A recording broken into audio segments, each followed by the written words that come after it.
Madame, Monsieur, bonsoir. Il est l'heure du journal sur la télévision togolaise. Voici le sommaire. Au 5e jour des Evala en pays, Kabylie, l'heure était aux dernières empoignades à Yaoundé et au quart de finale à Pia. Les lutteurs ont prouvé leur maturité à entrer dans l'âge adulte sous le regard du chef de l'État Faure Essozimna Gnazingbe. Le résumé dans ce journal. La première session ordinaire de l'année a démarré pour la Haute Autorité de l'Audiovisuel et de la Communication du côté de Kara. Plusieurs dossiers sont sur la table des membres de la Haute Autorité.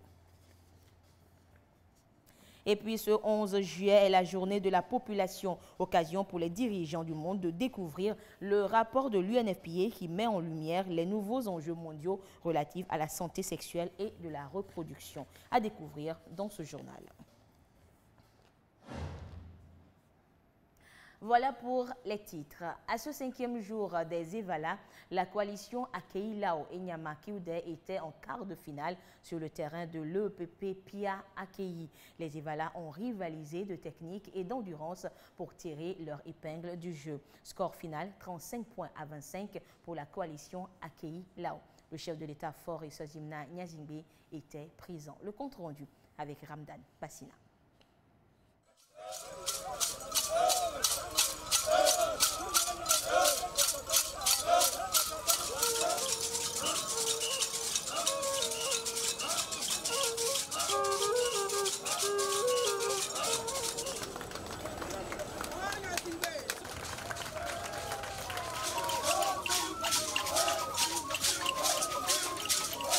La coalition Akei Lao et celle de Nyama Kiwde en phase des quarts de finale ce mardi.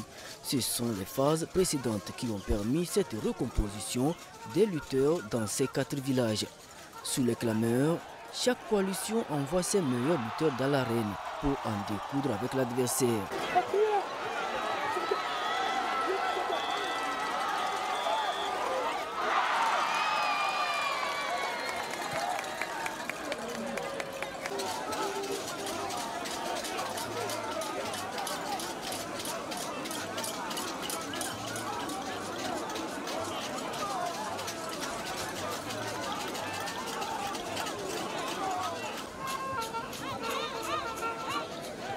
Dès le départ, la coalition d'Akei Lao affiche sa détermination eu égard au point qu'elle marque.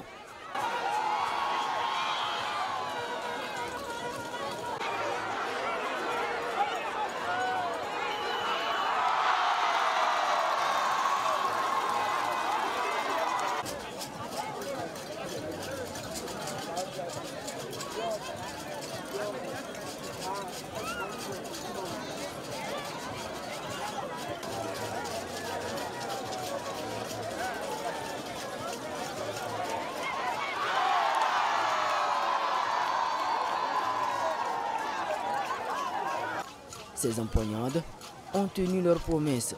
La coalition Akei Lao s'impose en gagnant celle de Kiwde Nyama par 34 points à 25.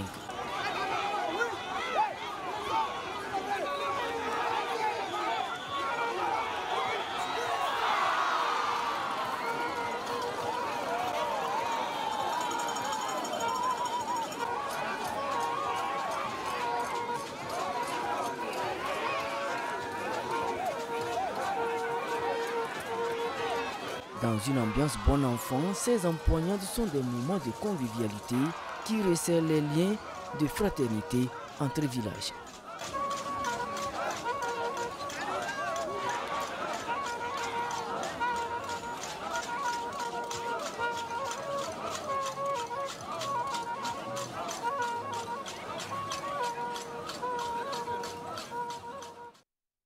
Et au même moment, c'était la finale dans le canton de Yaoundé. La manche finale a opposé les Evala de Yaoundé Haut aux Evala de Yaoundé Bas sous le regard du chef de l'État Faure Essozimna Gnazingbe. Le résumé avec Ikwi Salah.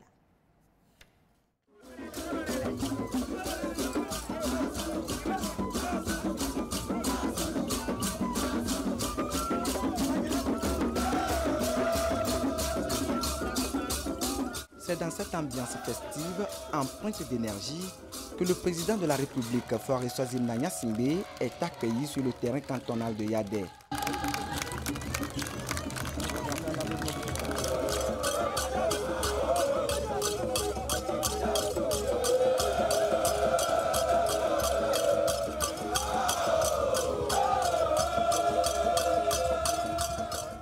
Devant lui et le public sorti nombreux, la finale des Evala entre Yaday Haut et Yaday Bas s'annonce rude.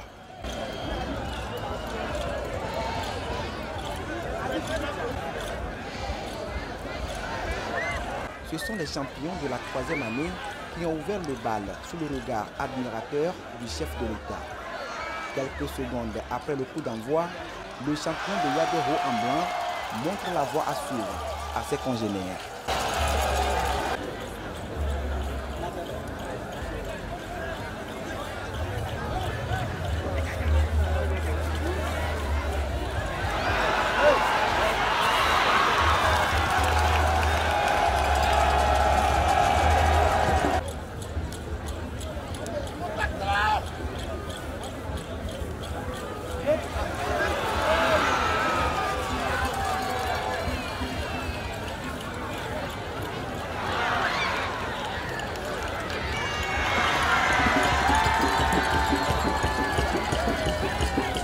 S'en sont suivis les empoignades des autres lutteurs de la 3e année, les Evala de la 2e année et ceux de la 1re année.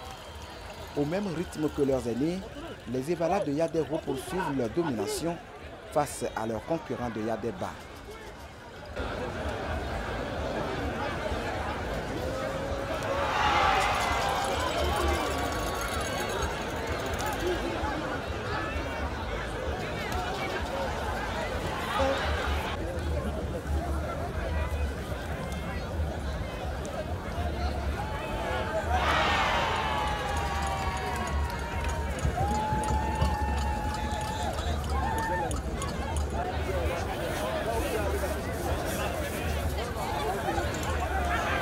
À la différence de certains cantons, les Evala dans le canton de Yaday se déroulent entre les lutteurs de la même promotion.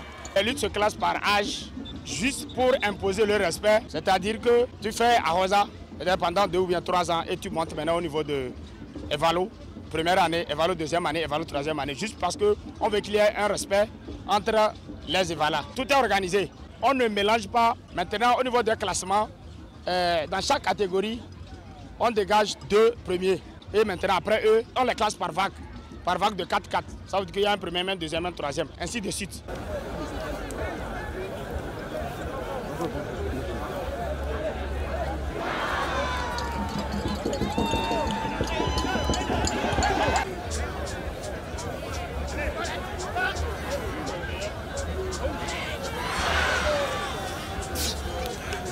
Les Blancs maintiennent leur performance jusqu'à la fin des combats.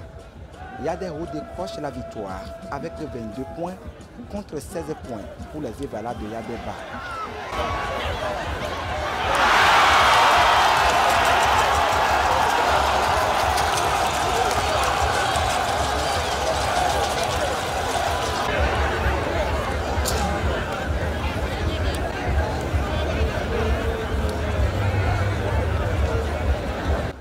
Le canton de Yaday est situé à 7 km de la ville de Kara.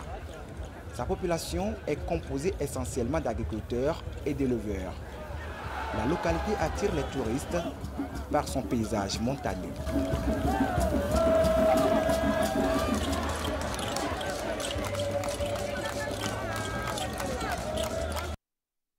Et on le sait, Evala, ce n'est pas seulement la lutte, c'est également la danse des initiés. Et le président de la République a suivi celle du canton de Tchichao. Regardez.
Voilà pour cette 5e journée.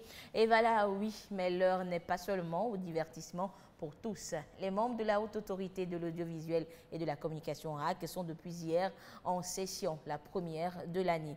Ils examinent plusieurs dossiers liés, entre autres, à la couverture médiatique des prochaines élections au Togo. Nestor Mozo pour des précisions. Conformément à l'article 26 de son règlement intérieur, la Haute Autorité de l'Audiovisuel et de la Communication tient 2 sessions ordinaires au cours de l'année. La présente session va plancher sur 68 dossiers de demande de délivrance ou de renouvellement de la carte de presse, 4 dossiers de demande de récépissé de déclaration de parution de la presse écrite et 12 autres dossiers de demande de récépissé de déclaration de la presse en ligne en mode écrit. Également sur la table de cette première session ordinaire de l'année de la HAC, l'examen des différents tests réglementaires qui vont encadrer la couverture médiatique des prochaines élections au Togo. Il faut dire que la session va être consacrée sur 2 volets d'activité. D'abord, l'adoption d'un certain nombre d'actes qui consacrent un processus d'édition des supports de régulation de la communication. Ces actes-là ont été préparés par des comités techniques qui sont réunis suite à un communiqué que la HAC avait lancé. Et donc les comités techniques ont fait des études des différents dossiers, ce que nous aurons adopté. Le deuxième volet concernera l'adoption de textes qui vont réglementer la couverture médiatique des prochaines élections au Togo. Il s'agit des élections législatives et des élections régionales. Mais il appartient à la HAC d'abord de pouvoir définir les modalités de couverture des différentes manifestations qui seront organisées pour cette campagne.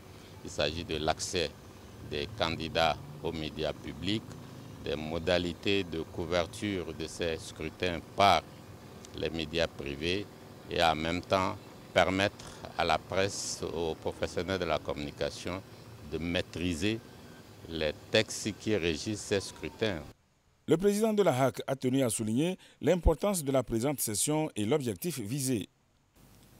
En démocratie, les consultations électorales constituent le baromètre idéal pour jauger la cote de popularité de nos formations politiques en permettant à chaque citoyen, au regard de son droit de vote, de porter son choix sur les candidats qui lui semblent à même de défendre les intérêts et ceux du peuple tout entier. C'est pourquoi la HAC, dans le souci de justice sociale et du respect des intérêts individuels et collectifs des Togolais, se doit d'élaborer des textes consensuels lui permettant un traitement juste et équitable des candidats dans la perspective du double scrutin à venir.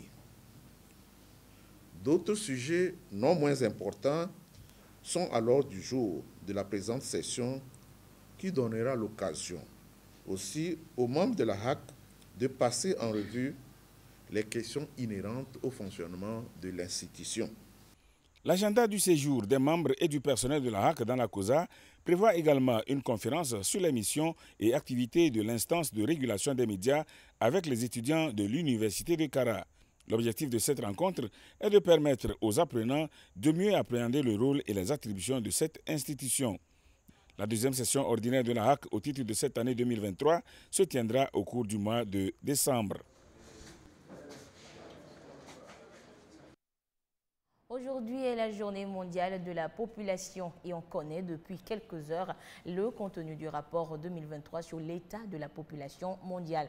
Rapport du Fonds des Nations Unies pour la population UNFPA qui met en lumière les nouveaux enjeux relatifs à la santé et aux droits en matière de sexualité et de la procréation, surtout pour les femmes. Les précisions avec Dodo Ouari. 8 milliards d'habitants dans le monde. Cette croissance démographique a tendance à détourner le regard des décideurs politiques sur les droits et libertés de chaque individu, en particulier les femmes et jeunes filles. 44% d'entre elles n'ont pas le libre choix de décider de tout ce qui concerne leur sexualité, leur accès à la contraception et aux soins de santé, d'après le rapport sur l'état de la population mondiale, projeté à divers acteurs réunis ici. Le rapport interpelle donc sur les questions de la santé reproductive, de genre, d'égalité de sexe et sur de nombreux autres facteurs que les gouvernements doivent prendre en compte dans les évolutions démographiques. La question n'est plus combien sommes-nous, est-ce que nous sommes trop nombreux ou peu nombreux. La question est-ce que chaque individu de la société jouit de ses droits fondamentaux et a-t-il les moyens pour faire des choix libres et jouir d'une qualité de vie décente. Une vie décente pour chaque individu, indépendamment de la taille de la population, c'est bien de cela qu'il s'agit à cette journée mondiale de la population. L'UNFPA exhorte donc à considérer l'évolution démographique comme une opportunité plutôt qu'une menace. Il ne s'agit pas de prendre des actions pour contrer la démographie. Il s'agit de faire avec, de nous assurer que les droits des individus, des couples et des familles soient respectés. Le droit d'avoir ou de ne pas avoir des enfants. Le droit d'avoir le nombre d'enfants que l'on souhaite. Le droit d'avoir les enfants au moment où on le désire. Le droit de pouvoir espacer les naissances, par exemple. L'égalité des sexes. L'égalité d'opportunités de développement pour les femmes comme pour les hommes, des droits pour les jeunes et les adolescents. L'ensemble de ces droits sont garantis au Togo par un certain nombre de cadres juridiques. Le pays met également en œuvre des projets et programmes qui cadrent avec les recommandations des Nations Unies sur les questions démographiques. On peut citer entre autres le programme d'urgence de développement communautaire, le programme d'appui aux populations vulnérables, le programme Novici, le programme d'urgence de renforcement de la résilience dans la région des savanes, le programme national d'accompagnement de la femme enceinte et du nouveau-né, dénommé WEZU, le programme de couverture sanitaire universelle, le fonds d'accès à l'électricité pour tous, dénommé Fontinga, le programme School Assure, le programme de cantine scolaire, la gratuité des frais aux examens, l'attribution de 25% de la commande publique aux jeunes et aux femmes. C'est le lieu de rendre un vibrant hommage au président de la République, son Excellence M. Faure Essozimna Gnassingbé, pour sa vision et son leadership dans le pilotage des actions de développement de notre pays en général et pour sa politique d'inclusion et de promotion de la femme en particulier. L'UNFPA réitère son appui au gouvernement dans la mise en œuvre de ces programmes afin d'améliorer davantage les conditions de vie des populations, femmes et jeunes filles en particulier. Le rapport en question a été transmis au gouvernement. Et parlons de santé, avec l'arrivée de la COVID-19, les campagnes de vaccination contre plusieurs maladies ont été à l'arrêt. Il est question aujourd'hui de les relancer et raison justement de la réunion de ce matin des directeurs du programme élargi de vaccination. Le compte rendu de la rencontre avec Carmen Madji Akapo. La vaccination est considérée comme l'une des interventions de santé publique la plus efficace. Malheureusement, depuis l'avènement de la maladie à coronavirus, plusieurs enfants ne se sont pas fait vacciner. Comment reprendre la vaccination? Les directeurs du programme élargi de vaccination sont à Lomé pour trouver les meilleures stratégies en vue de réduire le nombre d'enfants sans vaccin. Nous avons des experts de la vaccination, les directeurs du PEV des 17 pays de l'Afrique de l'Ouest qui se réunissent pour faire une revue des progrès de la vaccination depuis 2019 et ainsi revoir le plan qui ont été élaborés par le pays et les appuis qui sont nécessaires de la part des partenaires techniques et financiers pour accompagner le pays pour la mise en œuvre de ces plans. Nous avons au niveau global et au niveau régional déclaré cette année 2023 l'année du grand rattrapage, comme vous le savez, à cause de la pandémie Covid-19. Le programme élargi de vaccination prend en compte 8 vaccins. L'Alliance Gavi, partenaire du programme national de vaccination au Togo, compte à tout mettre en œuvre pour mieux intégrer les vaccins contre le coronavirus. La Covid reste un problème de santé important. Nous constatons tous effectivement le recul de la demande contre les vaccins contre la Covid. Et ce que nous faisons, nous encourageons les pays, nous encourageons les programmes nationaux de vaccination à intégrer la vaccination contre la Covid dans leur programme national de vaccination, mais surtout en mettant un accent important sur les populations à haut risque.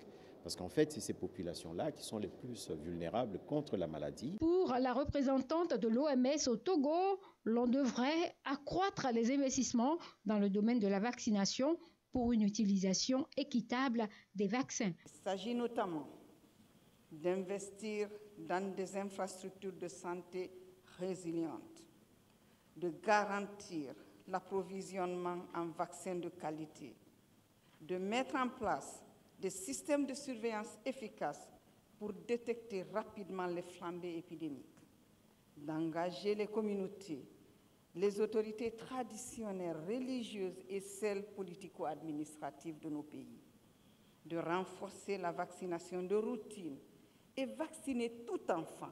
Pendant 4 jours, plus de 250 participants vont partager leurs expériences en vue d'augmenter le spectre de protection des enfants contre les maladies évitables par la vaccination et ainsi contribuer plus efficacement à l'effort de réduction de la mortalité et de la morbidité des enfants.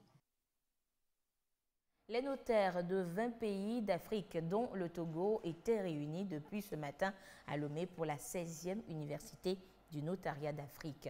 Un cadre d'échange qui permet de renforcer les compétences des notaires pour ainsi améliorer leur aptitude face aux nouveaux enjeux de la profession. Voyons tout cela avec Maoko Arianon et Clarisse Atikle.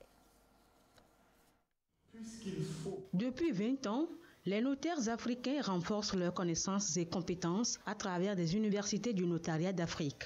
La 16e session qui réunit à Lomé les notaires de 20 pays africains dont le Togo planche sur les régimes matrimoniaux d'Afrique. Il faut permanemment que nous soyons au parfum de toutes les évolutions pour pouvoir mieux conseiller nos concitoyens, surtout au niveau des régimes matrimoniaux, comment faire en sorte qu'il y ait une certaine harmonie dans le patrimoine, de la manière d'agencer le patrimoine au niveau familial. L'Union internationale du notariat latin et sa commission en charge des affaires africaines, en initiant les universités du notariat, veulent amener les notaires d'Afrique à se conformer aux normes et standards internationaux. C'est pour faire maîtriser aux notaires d'Afrique toutes les techniques du notariat et de la pratique notariale.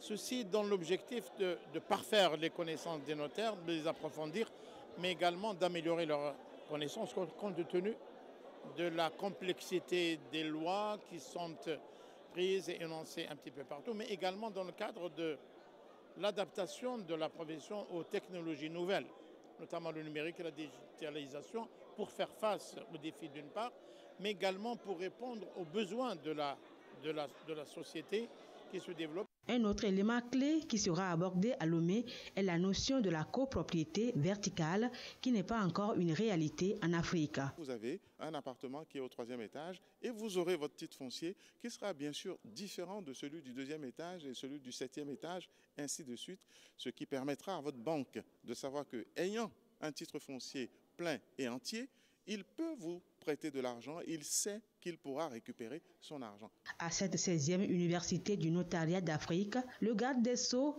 ministre de la Justice et des Relations avec les institutions de la République, a représenté le chef de l'État Faure Zimna Singbe. Par la voix de son collègue de l'urbanisme, de l'habitat et de la réforme foncière, il a exprimé sa gratitude au président de la République pour son engagement dans la réforme judiciaire au Togo. Dans notre pays, le Togo, le président de la République, son Excellence, M. Faure Zimna Singbe, a très tôt compris les grands enjeux et défis d'une modernisation de la justice en portant sur les fronts baptismaux, dès l'année 2005, le vaste programme national de modernisation de la justice qui s'est concrétisé en 2009 par la constitution d'un centre de formation des professions de justice. C'est le lieu pour moi de rendre un hommage mérité à ce dernier pour sa vision pragmatiste et sa volonté toujours déterminée de faire de la justice un outil précieux de développement au service du peuple. L'Université du notariat africain à Lomé favorise non seulement des échanges entre notaires, mais aussi des partages d'expériences avec les jeunes notaires afin d'impulser chez eux l'excellence. Le salon de l'agroalimentaire et du financement agricole SAFA est enfin ouvert. Une initiative de la PIA et du MIFA pour permettre aux producteurs agricoles togolais d'avoir accès au financement, assurer leur autonomie et bénéficier de conseils sur certaines pratiques culturelles. Les précisions avec Ulrich Amega. Au cœur du nouveau marché de Noche, un renouveau s'annonce pour les agriculteurs locaux. Un marché pris d'assaut par des stands de la PIA, des agrégateurs, des fournisseurs d'intrants agricoles et des financiers. Ici, c'est la ruée des producteurs agricoles vers ces stands. Chacun d'eux curieux de savoir davantage sur cette nouvelle opportunité. Le salon de l'agroalimentaire et du financement agricole, SAFA.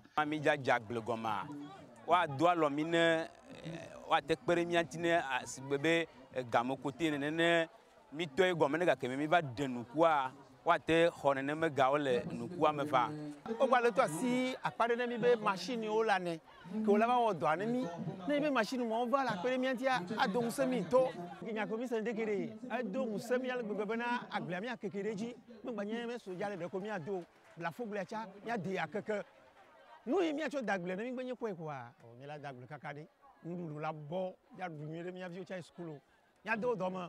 Travailler dans de meilleures conditions, avoir les intrants à disposition et un accès facile au financement pour une production à grande échelle et un écoulement plus rapide des produits. Pour les producteurs agricoles du Hao, le SAFA est une opportunité offerte.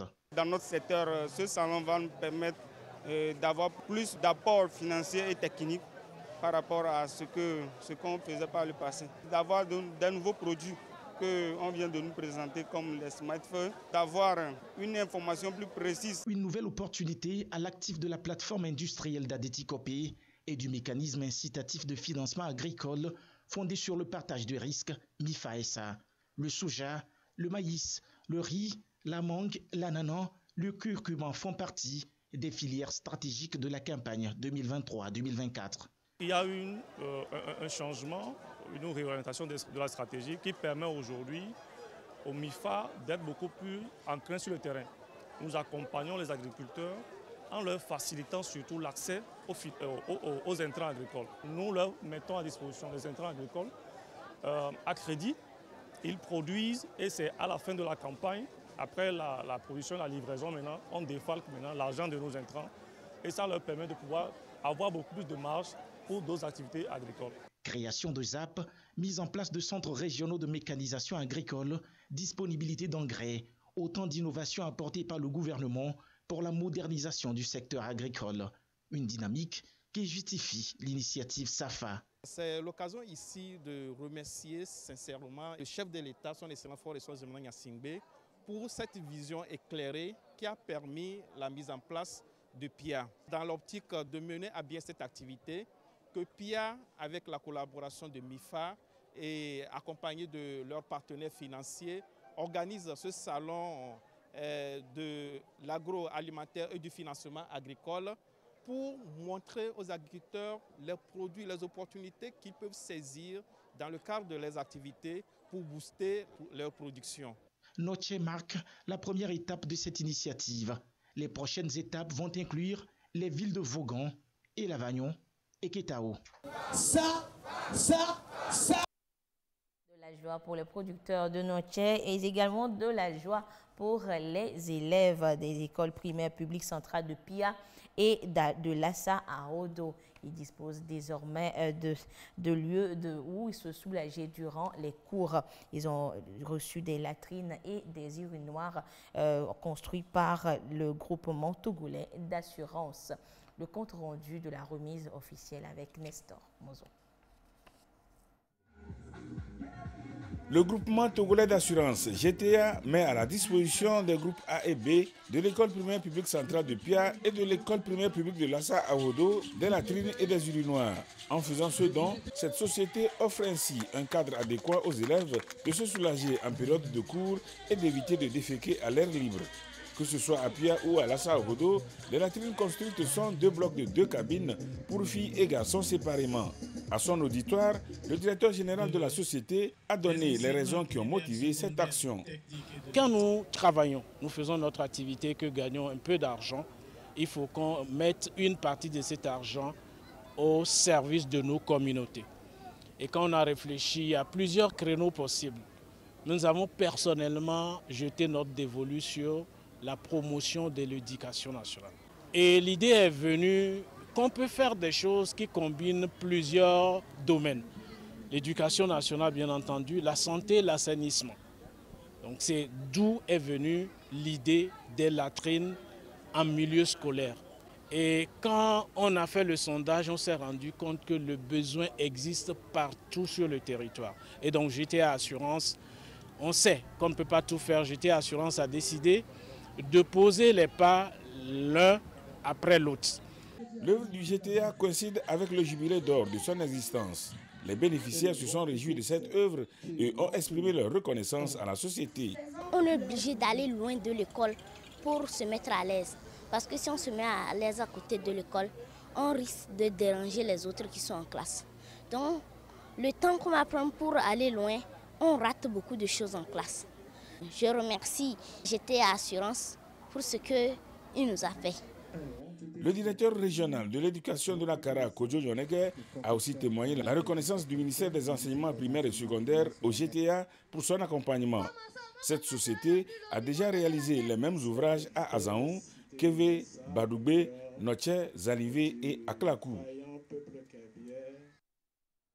Et voilà, donc ainsi se referme ce journal. Merci de votre fidélité à la télévision togolaise. Excellente suite de nos programmes. Au revoir.